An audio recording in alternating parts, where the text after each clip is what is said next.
this lesson is going to be sewing everything that we have laid out into a quilt top. Everybody's got their own way of getting this done. So if you have a way that works for you, you know, go for it. There's no places here to line up when you're sewing a row, but when you're sewing the rows together, then you've got the seams in between each block to line up, and those should nest with the seams, you know, before it. So on this one, we're going to always be pressing our seams toward our sole blocks. So every time, so this will go this way, this will go this way, this will go this way, and that will give us, that will make each one of these seams nest. I'm probably going to do one row with you, but here's another thing. I like to start from the bottom and move to the top. I feel like I say this every single class, but I always get questions about it. And the reason I want to start with my bottom row first and then move up is because that way, every time I get done with a row and I set it right here on my table, I get done with another row, then I can take that row that I've just completed and just flip it right down onto the row that came before it. I don't have to think about getting my rows out of order. They're never going to be out of order if I go from bottom to top. But whereas if I go from top to bottom, now I've got to make sure that they're laying in the right places. I've got to think more about it. So this is kind of like a way that I, you know, a fail-safe, right?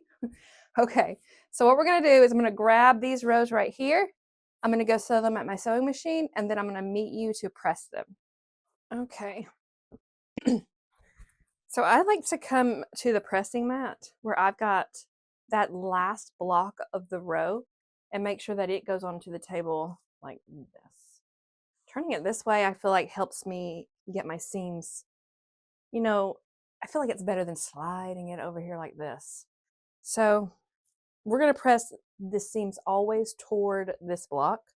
So I just slip my fingers in here, smooth it with my hand, grab that iron, and then press. Okay, and then move it down. And then this seam, you know, going toward the sole block, smooth.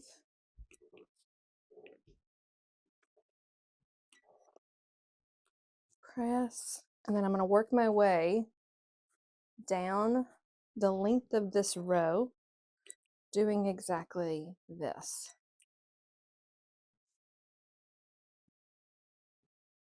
And then just pressing them to the sole block will make sure that they nest.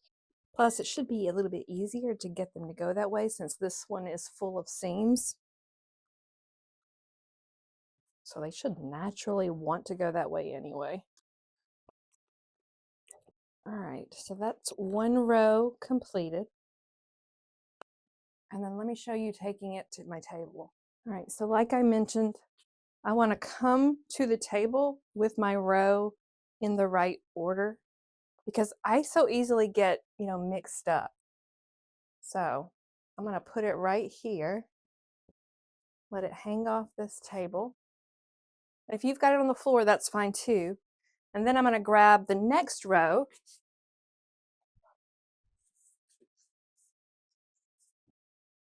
and I'm going to do the exact same thing. I'm going to sew these together. I'm going to press them toward the sole blocks, and then I'm going to meet you right back here. I'm going to take this to the other side of my table, and now it's going to be, you know, on top of that row, and I just flip it down on top of it. Okay, so now we'll nest up our seams, and I like to start with this first seam in the row. They're going to nest up just like we nested up some seams earlier in this block.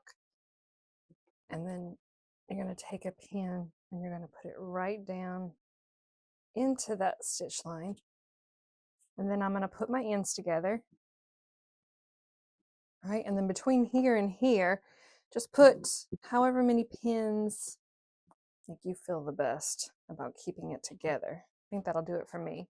And I will just work my way down the length of this row, or these two rows, pinning them just like this. nesting all the seams between the blocks, then making sure that the tops are flush, right? If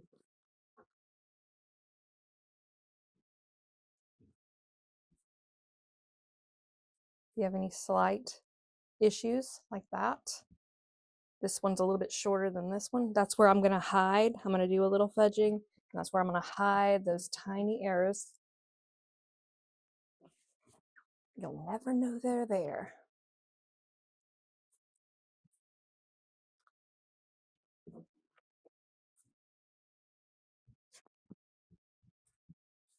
Last one, put the two ends together.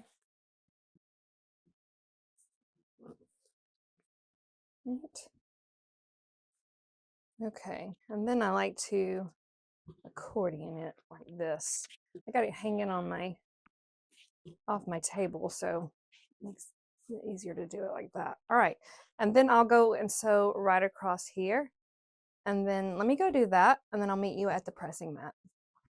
All right, so I got my rows, 2 rows sewn together, and now just gonna get it.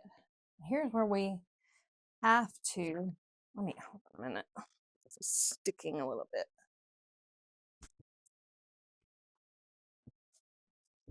That steam from my iron always makes it stick to that protective pad. All right, I'm gonna set the seam, and we have to slide this time. I try not to slide because I don't like to do it, but so you kind of have to do it on this part. So I'm just gonna set that top seam before I actually press. Just gonna move this down just like that and continue pressing my row. And I don't like to get nitpicky about pressing the seams between the rows, so I just always press in the easiest direction that I can. So for this quilt, I'm just going to flip this row over. I'll give this just a tiny tug down, and then just kind of smooth, or move these seams around until everything is going this way. Now, if you've got a different way to do it, that's fine. I just don't like to, it's such a big giant seam, the length of the row, that I don't like to, nitpick about it. I just want it to all be going in one direction, but I don't want to be like, oh, we've got to press this one open because it's a cross seam. So that's all I'm trying to do. Smooth it with my hands first and then press. All right. And then here is my main reason for not liking it to slide, because that one went this way beautifully, but when I slide it, I'm going to get that seam and go in all kinds of curvy directions, but I don't really have a choice here. So just sliding it down, right? And now, like I said, the seam is just all over the place. So just little bit by little bit, I'm going to reach under there and get the seam going this way.